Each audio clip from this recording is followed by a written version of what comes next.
Hey everybody, what's up and welcome back to today's video guys. And today guys, I'm going to go ahead and be showing you how to go ahead and fix the unexpected keyword argument that you might be experiencing on your checkout page on Odoo. This is a very simple thing to do, so make sure to watch this quick and easy video till the very end, follow my steps correctly so you can make sure that this works the same for you and you can do this yourself. But yeah guys, let's get straight into it.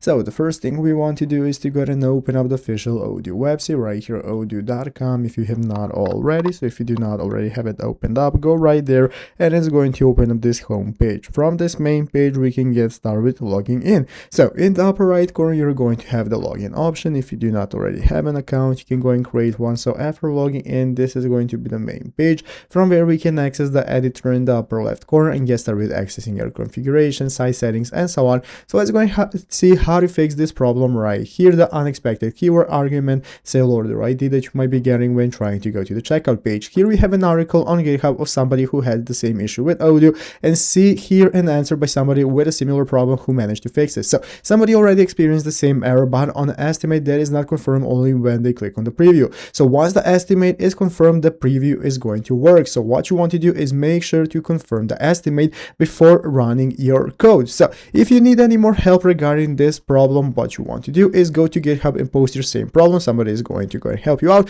So you can just update the Docker image and the problems are going to be fixed. So if you need any more help, I suggest posting your problem and somebody with more knowledge is going to help you. So I hope this video was helpful. If it was, make sure to leave a like, subscribe to the channel. Thanks for watching. Take care and bye.